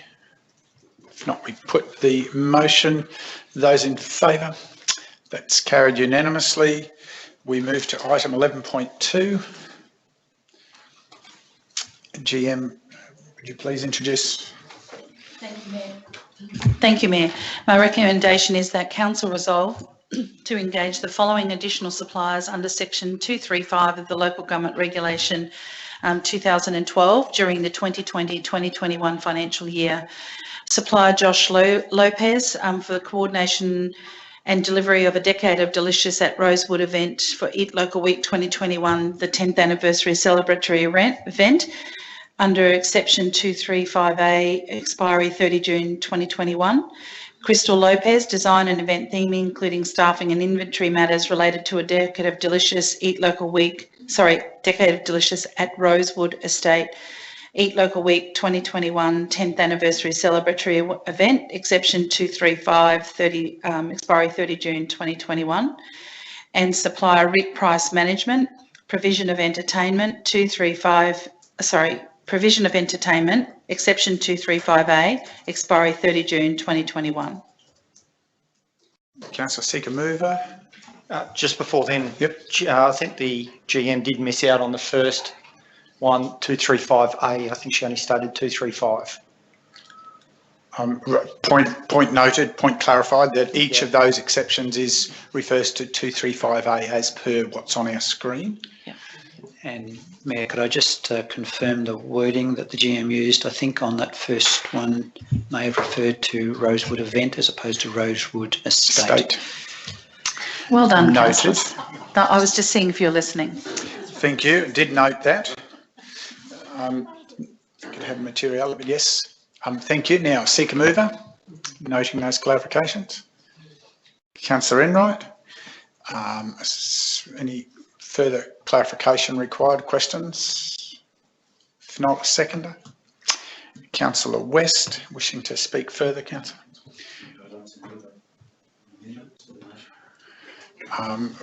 Sorry, Councillor, can you put your microphone on, please? Yes, Mr. Mayor, I'd like to move an amendment to the motion.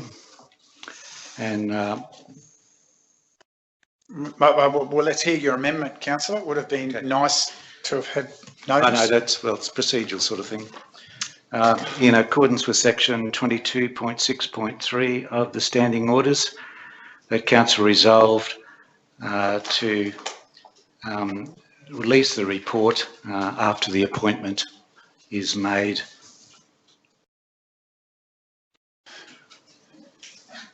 of these sole suppliers.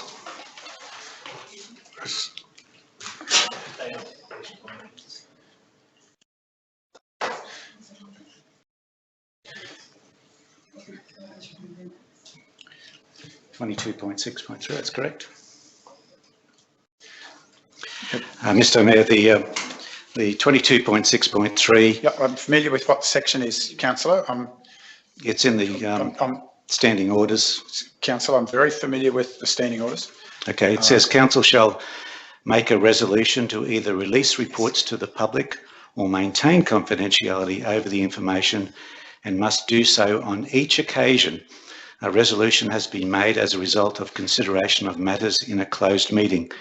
When resolving to keep records confidential, councillors must define a time for release that is reasonable in all the circumstances having regard to the content.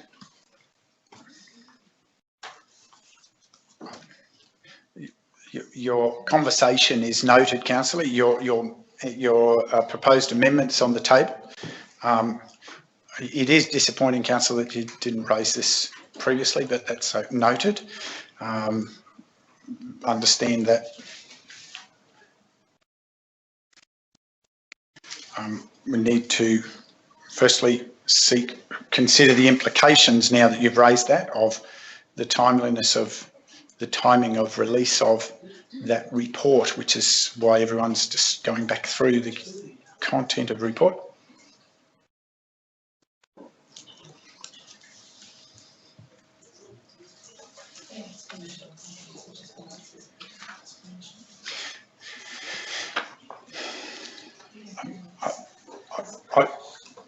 I would be concerned with your amendment in its current form, councillor, may not give proper recognition to elements that are commercial in confidence or have a nature to individuals, or references in the report, particularly from a timely point of view. And I'd seek guidance from the GM before we seek a seconder to your proposed amendment.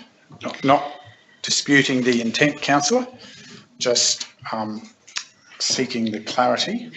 Thank you, Mayor. The reason officers submitted this under the clause stated at the top of the report, 254J3G of the Local Government Regulation, was because the negotiations related to commercial matter and that involving local government, for which public discussion would likely prejudice the interests of the local government, and not only the local government but the suppliers in here.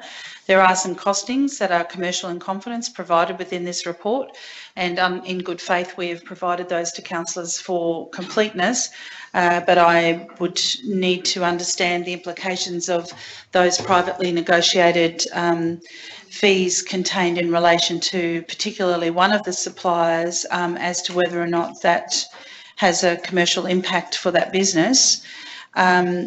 And I guess the other point to make is that in the resolution we've been transparent by including the details of the suppliers that we're seeking that additional exemptions for, and they would be published in the minutes of today's meeting. So it would provide some clarity as to the suppliers that I've just read out.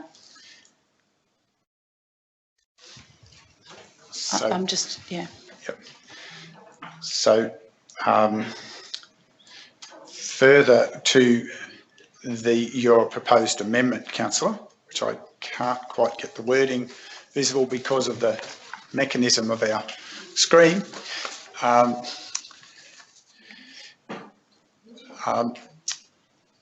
I think there needs to be, I recommend, council, that you consider recognising that there needs to be proper consideration of the other accountabilities of council in terms of provisions to respect the privacy and the commercial sensitivity of parties that we deal with in whatever is released at a future time.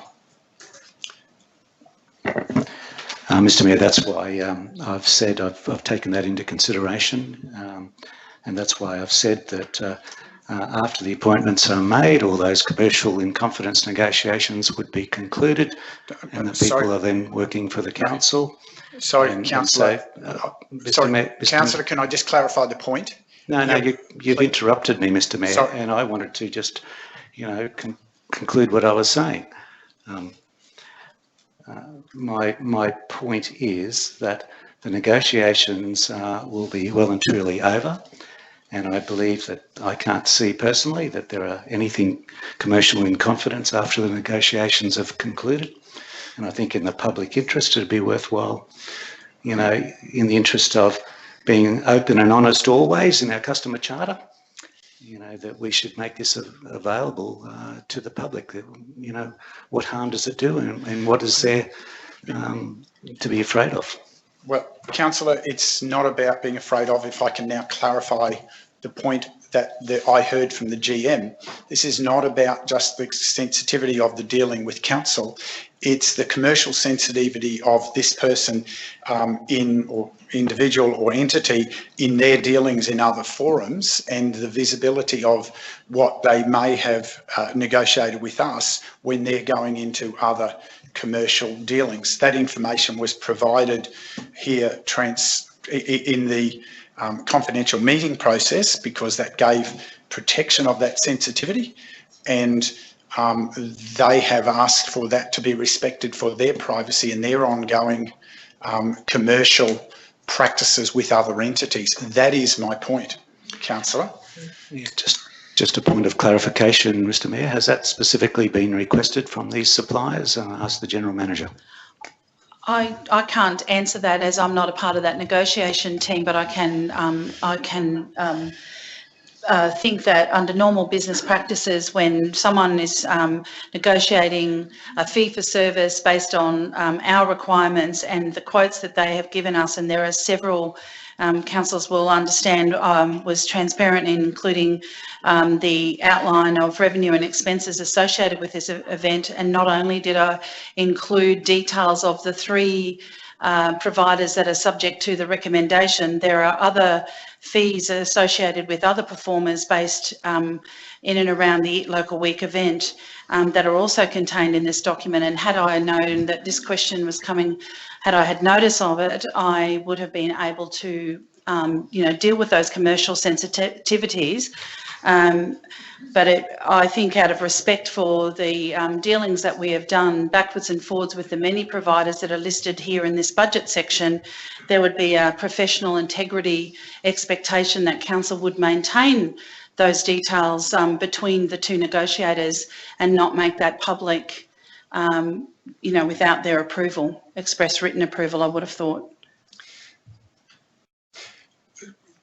Thus, Councillor, that's I guess just the flag of concern with the amendment in its current form, that it doesn't accommodate those sensitivities to third parties, and respect the intent and support the intent that we share appropriate information, but we also recognise that these are also customers of ours that rely on their ability to deal with us in an appropriate way and have their interests respected.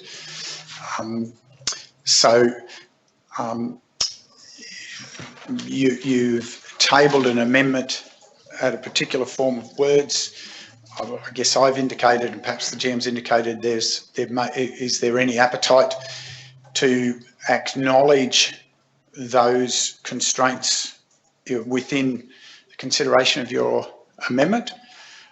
Potentially subject to, could I suggest, would you contemplate subject to clarification of, at a future date for councillors concerning matters that carry ongoing privacy or commercial sensitivity requirements to be exempted from such release? Would you consider that to your...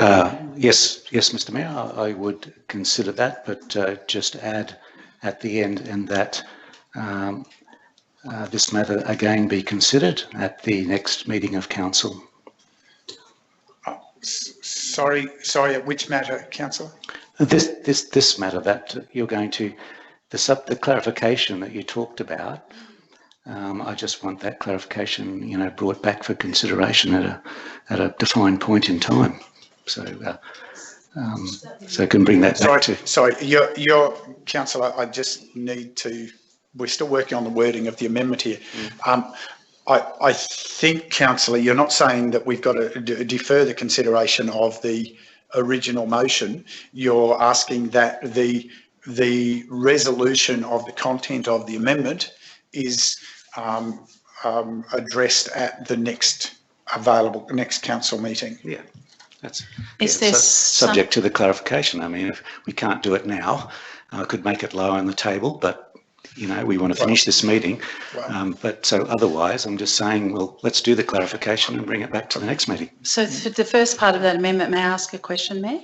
Well, I think if it helps to get clarity of what the impact of the amendment is. So at any time are we considering the integrity of the relationships with our suppliers, and would that be subject to their written approval for the release and to the first part of the sentence of this? Because the addition at the end doesn't really address the concern I raised about the front end of that sentence saying after the appointments are made of the suppliers, whereby it's asking for the release of this report. Would that be subject to the written approval of the said suppliers?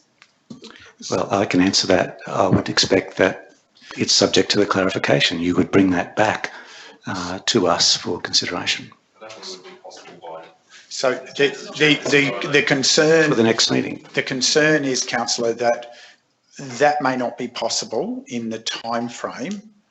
I think is the concern that making the time frame 2 weeks' time may not be achievable. But that as soon as practicable is certainly important.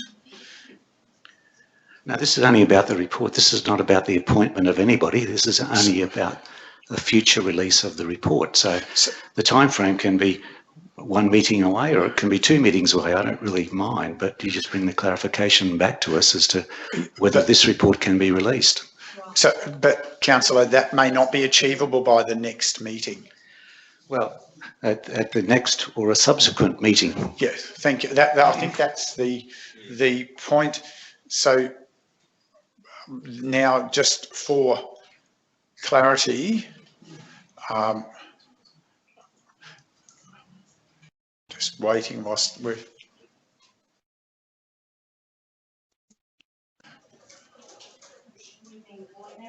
So I think it's just at a subsequent. Don't confuse. I think it's at a subsequent meeting, a subsequent ordinary meeting of council. Again, be considered. Sorry, I'm just trying to clarify. I think we're trying to get the wording right. It may be the next meeting, but it's leaving the flexibility that's a subsequent meeting. Well, councillor is. Yeah, it's up to councillor. That's that makes it very long-winded, is all. Yeah, I just said a next or an ordinary. The next or a subsequent ordinary meeting would be better English, but you know, if you think the words are too long, it probably is. Oh, that's okay. Just the next or a subsequent ordinary meeting of council.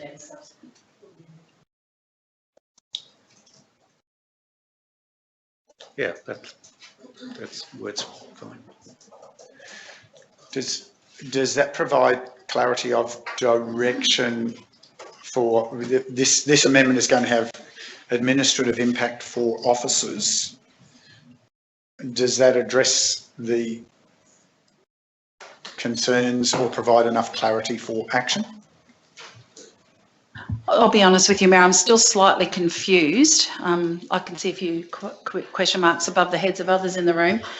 I'm still a little bit confused because it isn't clear to me that it's subject to the approval of the suppliers. I understand that the words around clarification of future date for concerning matters that carry ongoing privacy or commercial sensitivities still is not clear to me that should they say no, is that the report that I'm bringing back to say we made the inquiry and they've asked us to respect their privacy? Which in my mind is that phrase that carrying ongoing privacy or commercial sensitivity requirements to be exempted from such release. Right, okay. All right, I understand. So yeah, it is a clunky wording. Yeah. But I believe that is the intent, councillor, that you're trying to achieve. Yes, we're happy for it to be released, but provided that we're able to ensure that we've not compromised any ongoing relationships and that there's a reasonable basis for those protections. That's correct, Mr. Mayor, and thank you for your contribution to my amendment. Mayor, may I ask a question whether the words to further clarify that section in the middle regarding privacy and commercial sensitivity, whether it be subject to supplier's approval, consent, might add that further clarity? You really need to take that up with Councillor Swamborough for clarity. Are you happy that the words added subject to supplier's consent? Oh, look, that's up for the report for the General Manager to bring back after she's done the report, I think, and that's probably going to be considered, but I don't think it needs to be specified in the detail of this resolution.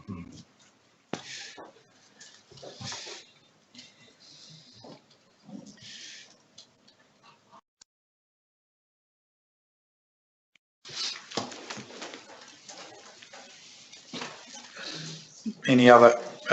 So we have an amendment before us. Councillor, you're satisfied with the final form of your?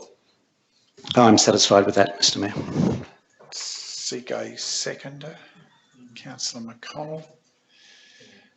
Now we'll have a look and see. Now we, Councillor Swamborough, you wish to speak to your amendment? Can we just get it read out fully, please, Mr. Mayor? Well, Councillor, you should indeed. The amendment is that in accordance with clause 22.6.3 of the standing orders, the council resolved to release the report after the appointments are made of the suppliers, subject to clarification at a future date. I think we could, at a future date, take out the words for councillors, actually, they're redundant.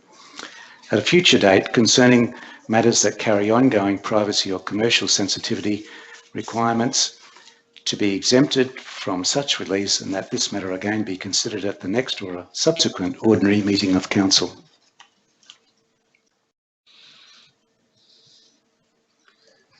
Okay. You wish to speak further to your amendment, Councillor Swamborough? Mr. Mayor, this is a new provision that was put into the standing orders when we reviewed them, and I think it's it's probably something that we should consider each time that we go into confidential session, because if we don't give consideration to these particular issues each time we go into confidential session, as the standing orders clearly say that we should give consideration to this each time we go. And so we, as councillors, the decision makers sitting around this table, can be the ones that determine whether something should be released to the public or not released to the public. Otherwise, it's released, it's made confidential in perpetuity, even though the data may only have a limited time frame, and it should be released after the relevant period of time. So it was a very good initiative to put that in the standing orders, and I'm just trying to give it effect and saying that we are going to be more open and transparent when we do these things, and that we don't need to, there is a currency of time when confidentiality is required, but at some point in time, that currency is expired, it's no longer necessary, and that's what I believe in this particular case as my motivation for making this amendment.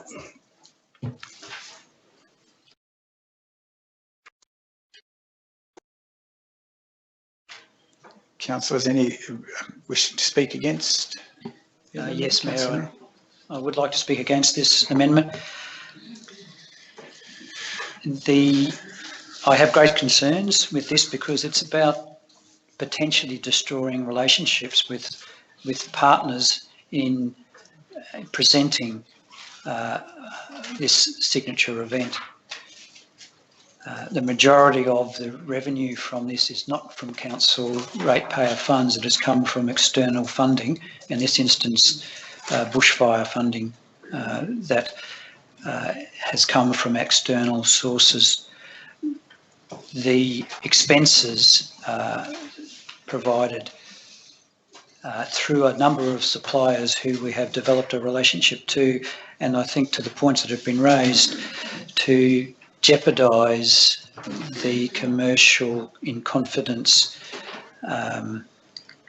relationship by divulging these figures, I think has a serious impact of damaging the relationships that we have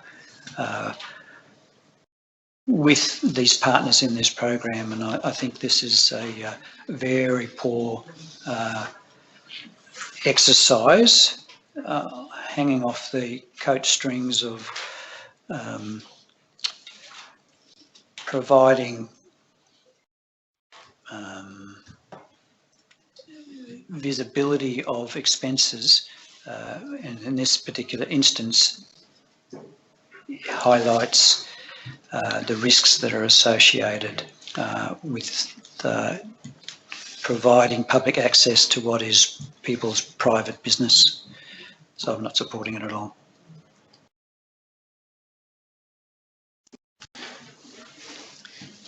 Anyone wishing to speak for the motion? Councillor McConnell? Yeah, I'm going to agree with Councillor Swanborough on this one, that we're not going to just release it. It's going back to the council officer, the GM, to seek clarification from the supplier or from the customer whether some of that data can be released, and if they say no, then it won't be released. But some of the other stuff that can, and I think being open and transparent as much as we can. We put it in the standing orders, and I agree that going back and saying if they're happy for it to be released, obviously some of it won't, especially in regards to presenters and stuff like that. But anything that we can release should be released. Thank you. Anyone else wishing to speak against the motion? Anyone else wishing to speak additionally to the motion? I will speak to the amendment. I agree that we've put this in standing orders, and I think the amendment that is before us today does not resolve a specific time or structure of what will be released. It certainly adds clarity that the assessment, a proper assessment of that will need to be done before any such matter is released, and a time frame that's appropriate for any of those components will also be identified, is what I read as the expectation, and certainly as what the full expectation of the standing order is. And therefore, I believe we do have a mechanism that protects the sensitivities and ensures that we properly respect their partnerships, but that we also, where proper and respectful, are able to satisfy what we've set in our standing orders.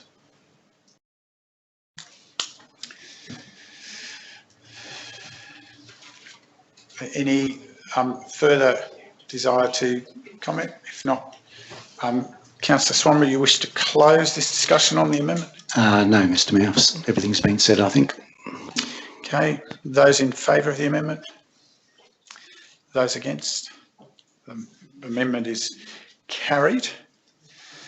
Now the question then for Councillor Enright is, as the mover of the original motion, are you prepared to maintain that position with the addition of this amendment?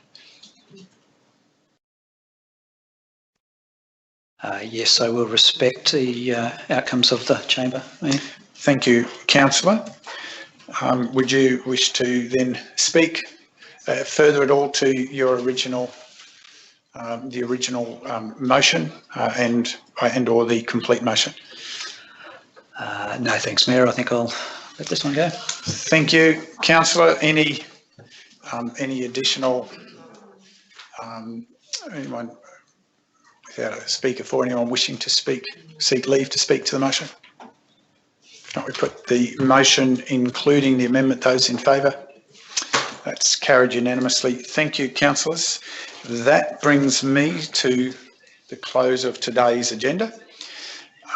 Thank you for your diligence, councillors. Thank you, officers, for your frankness, forthrightness and persistence.